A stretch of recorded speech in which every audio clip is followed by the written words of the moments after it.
For the touchdown. Good night, Irene. The Dallas Cowboys have won 8 in a row.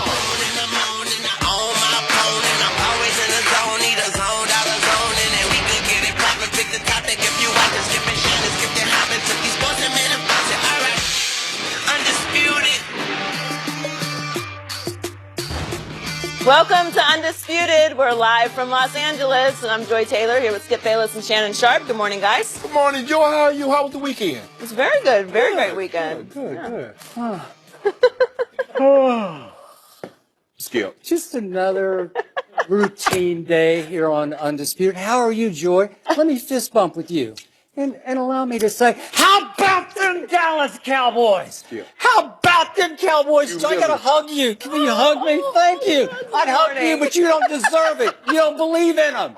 Yeah. I'd go kiss this camera right now, but you know what? They waxed the floors up here. I'm not kidding, because you decreed, you ordered them to wax these floors. So if I got up, I'd probably fall on my face, wouldn't I? Skip. We're brothers. We're brothers. Do you want to? Brothers argue. Do you like to see your brother suffer? Yes. Oh yes. Oh yes. You deserve it. Hold on. Are you going to tell the story about Wednesday, how we got delayed in the airport at security because why? What did you have in your bag? Who waited for you? Who waited for you? He waited for me. I forgot a Diet Mountain Dew was in my bag. He's trying to take. I did it. I did it. Security? I didn't try. I forgot. But you know what? I'm here for you, Skip, because I know you would do the same for me. Now, in my greatest moment of agony. Yes, agony. And you want to rub it in. Okay. Yes. I see how we do. Yeah. Okay. Okay. Just give me one day. One day, and then we'll let it simmer out through the week. No, you've had 2 months of glory. How about them Cowboys? Your day coming, Skip, baby. You knew you were coming into this. Your day is coming, Mr. Bailey. Let's start with that Cowboys win. Ezekiel Elliott had 3 touchdowns, including the game winner to seal the 35-30 win against the Steelers yesterday. Dak Prescott threw for over 300 yards and 2 touchdowns. Cowboys are now 8-1. After the game, Jerry Jones discussed the ongoing quarterback situation in Dallas. Let's take a listen. Well, I think that the longer he plays like this, the more we have a chance to have another win. And everybody here wants to do only really one thing, is win. And there's nobody that would introduce any other issue or any other consideration other than do whatever it takes to win the game. So today, to be able to come out here with a win doesn't just obliterates any thought about any of the issues that you might have as to who's out on the field. This was a team that I just think that he's evolving and actually performing at a level that is very inordinate.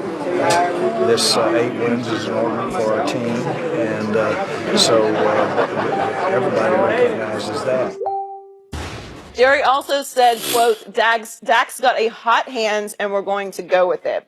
Skip, you were nervous about this game. I was. But you picked with your heart and picked Dallas. I did. I picked Dak Prescott. You did. The floor is yours. I'm going to get to how Jerry Jones ruined my night after the game in just a moment. I'll talk about that. I'm sure you will have a lot to say about that. But Shannon Sharp, my brother across from me, I must say, just when I thought I had seen everything, that happened yesterday in your hometown of Pittsburgh, Pennsylvania. Just when I thought a rookie 4th-round quarterback out of Mississippi State couldn't play a whole lot better than he had through the first 8 games, he played a whole lot better in the second half. I told you on Friday in New York City that I had Dak as my NFL MVP at the halfway point. And to me, he distanced himself even further from the field yesterday, because at Pittsburgh against the great Ben Roethlisberger in a really tough place to play, Dak Prescott played a second half for the ages. And I am not exaggerating. I'm saying for the ages. In the second half alone, after a little bit of a rocky start, Dak Prescott went 14 of 17 for 161 yards. He converted, or his offense did, 6 of 8 third downs, and his offense scored 22 second-half points in Pittsburgh. Not that easy to do. And now, incredibly, Dak's only competition to me for NFL MVP through 9 games happens to be his fellow rookie from Ohio State, Ezekiel Elliott. And for sure, these two have already established themselves as the greatest rookie duo, certainly through 9 games, in NFL history. And I dare you to go find 2 others anywhere, because what they are doing is off the charts. Uncharted territory for both of them. Still, in the end, to me, this game belonged to a kid from Mississippi State who was playing to keep his job. You cannot tell me that with Tony Romo now fully healthy, we'll discuss this all in the whole scenario in a minute, that if Dak Prescott had lost that game, Tony Romo would be starting next Sunday against Baltimore at Jerry World. So yesterday, to me, Dak Prescott not only beat Ben Roethlisberger, he also beat Tony Romo during that second half. And Jerry. You can say he beat Jerry too. I'll give you that. Because it looked for all the world after my defense had completely collapsed against Ben Roethlisberger and he had gone boom, boom, boom, 5 plays, 75 yards for what looked like was the winning score. 42 seconds remained, and I'm going to tell you from my heart, I'm sure a lot of people wrote off the Dallas Cowboys at that point. Again, I was afraid to tweet about it at that moment because I didn't want to jinx it, but from my heart, I'm just telling you, man to man, I gave Dak a real shot to go down and score. 42 seconds left against a defense that was blitzing his brains out, just coming after him like he was a 4th-round rookie for most of the day, and sometimes he looked like it. And he goes 75 yards in 5 plays the other way. He goes 10 yards to little measly Beasley, and he goes 15 more yards to Jason Witten, which was a heck of a throw. Then he goes 5 yards with a face mask to Jason Witten. And then, of course, Zeke, against a max blitz, hit the perfect crack, boom, 32 yards, game basically over, although there were 90 seconds left. But you want to talk about clutch gene? I'm already ready to put Dak up there in that rarefied air with Tom Brady or Russell Wilson as a guy who's showing me again and again, late in games, he is completely trustable. Clearly, this team is believing in Dak Prescott in ways it never trusted Tony Romo. Even though Tony could be great late in games, he could also be really awful late in games. He could throw it to the other team as quickly as he could throw it to his guys for touchdowns. So in the end, Dak Prescott had to overcome a defense that got shelled by Ben Roethlisberger. 448 yards, 30 first downs, 30 points. If you told me that on Friday, as I was making my prediction, if you'd said, well, they're going to give up 30 first downs and 30 points, 448 yards, I'd say, kid just doesn't have a chance. He's not that good. Yeah, he was that good. He was that great. And now my question is to you, are you finally sold on my Dallas Cowboys? No, you get no credit. Yeah, I get lots of credit. No. And by the way, No, I'm going to give you credit. I'll tell you what I will give you credit for. Because in early August, you said the Patriots and the Cowboys would be playing in the Super Bowl. You said Dak would hold the fort down until Tony came back, and then Tony would take over. So I'm going to give you credit for that. But I'm not giving a team credit for beating 2 teams at the time that they played them had a winning record. That's the Eagles and the Packers, and we know what the Packers are, so absolutely not. Now, let me get on my soapbox. All right. The Pittsburgh Steelers was absolutely terrible. They've been terrible defensively the entire season. By the way, your Super Bowl pick. Yeah, my Super Bowl. Yes. And what was my caveat, Skip? I always said, I just need the defense to get just to be middle of the pack. Give me something, because I know their offense can be dynamic. Skip, when you throw for 408 yards at home and 3 touchdowns, you're supposed to win that game. But if you allow the opposing quarterback to also throw for over 300 yards and 2 touchdowns, and the running back to rush for over 100 yards and score 3 touchdowns, you're going to lose those games, Skip. What I don't understand about the Steelers is that they continuously blitz when they're exposing the back end. That's probably the weakest area of your defense is the back end. So you constantly putting them in harm's way because they can't cover, and you continuously blitz. How does, in the NFL, I've seen this in college, I've seen this in high school, how do you allow an NFL running back playing against other NFL players catch a screen pass and go 80 yards? That's unacceptable. That is totally unacceptable.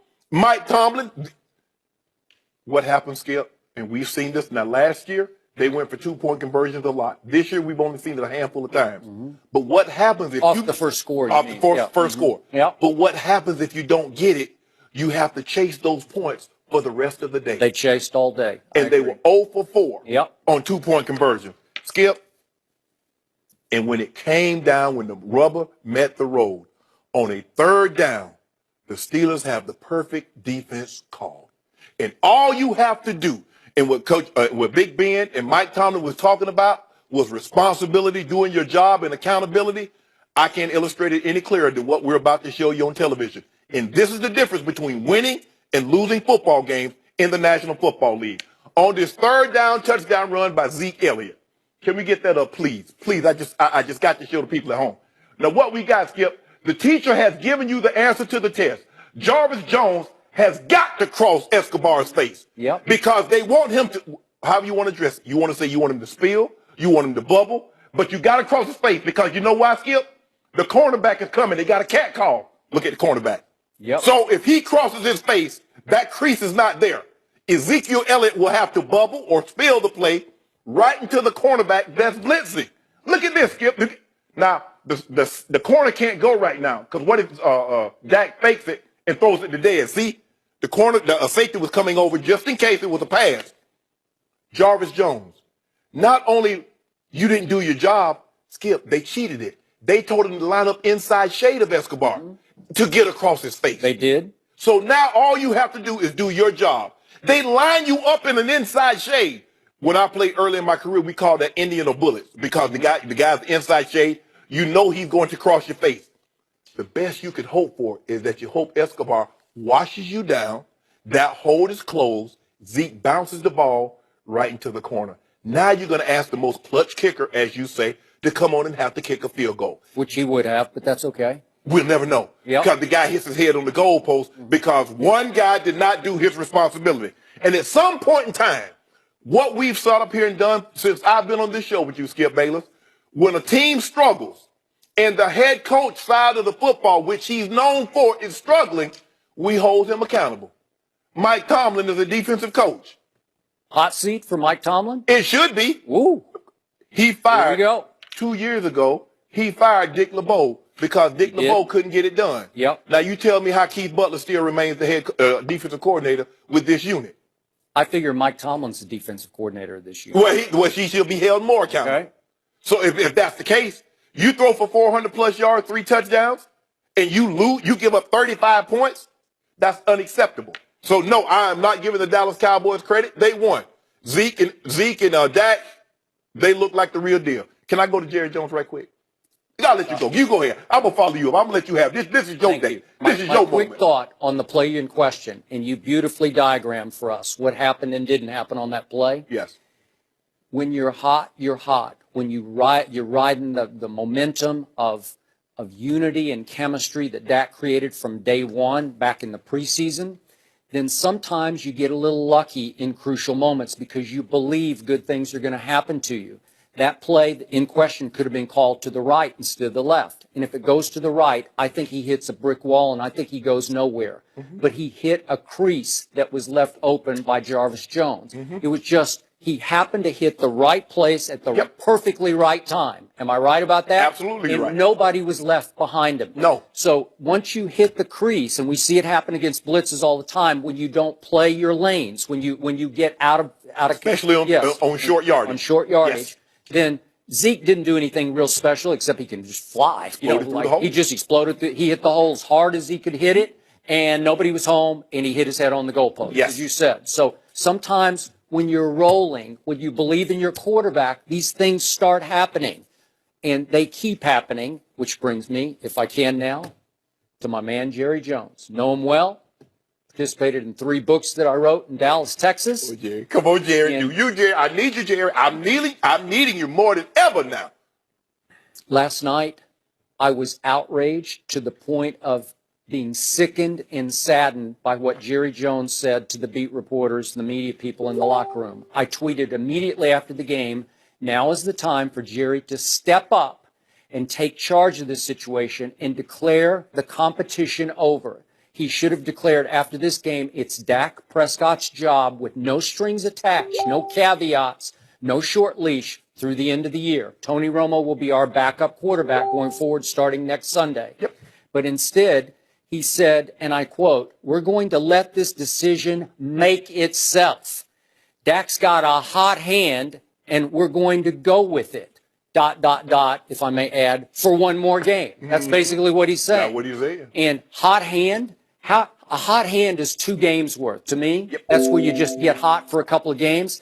Dak Prescott has had a hot hand since his first preseason game. He showed a hot hand in 3 preseason games and now 9 regular season games. That no longer qualifies as a hot hand. That qualifies as the real deal. I'm going to say it again. This team is playing consistently dominating in ways behind Dak that it never played with Tony Romo at the helm. And Jerry went on to say, the longer that Dak plays like this, the more we have a chance to have another win. Like he's just counting, he's just marking off the wins. One more win. So once again, here's my bottom line. Dak Prescott, again, against now the first place Baltimore Ravens in that division, as they come to Jerry World, is playing for his job. And it makes me sick at my stomach that a kid with so much pressure on him to begin with now has Tony Romo ready to suit up. Remember, he didn't suit up yesterday, but may I throw one other caveat in here? Multiple reports had Tony Romo going with Jerry Jones on Saturday. Remember, he wasn't going to dress anyway, to watch Jerry's grandson play in a high school football game. So my leap here is I'm pretty sure that Tony went with Jerry to the football game on Saturday afternoon. The charter probably left at maybe 11, like late morning. Yeah. Is that about right? Yep. That's because I used to ride the charter. And we used to leave at 11 o'clock. And then I believe Tony Romo flew on Jerry's private plane to Pittsburgh. Again, not dressing, so I'm okay with that. But that's how close they are. You call him Tony Romo Jones. Okay, so he went with grandfather Jerry to watch, the grandkid play football. You watched his nephew play. Watch his nephew. You could make that leap.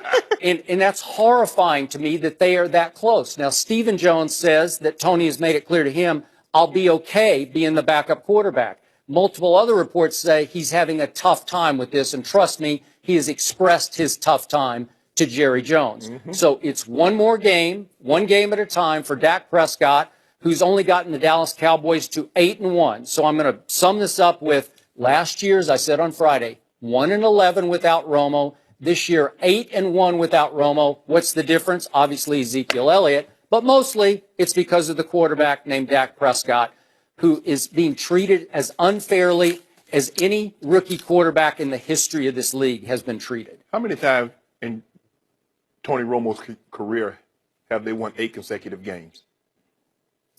0. Exactly. This is the first time since 1977, if what they're reporting is to be true. You see, Skip, what's happening here? He says a hot hand. A hot hand is a guy coming off the bench scoring 25 points. But you know he's not going to do that every single night. Yep. Dak Prescott has shown you since he stepped into the lineup that he's a very good quarterback, but I believe he has the makings to be an all-time great quarterback. Thank you. This is not a hot hand. This is not coincidence. It's reoccurring. So this is habit for him. He starts to believe it. You said that locker room is starting to believe in him. The coaches are starting to believe in him. The only person that matters is Jerry Jones. Jerry Jones doesn't believe in him. I agree. That's why he keeps saying this situation will play itself out. He's hoping, because he said his greatest disappointment or biggest regret would be winning the Super Bowl and Tony Romo not being the starting quarterback. But let me tell you what will be an even bigger regret or a more disappointing outcome. You messed this up.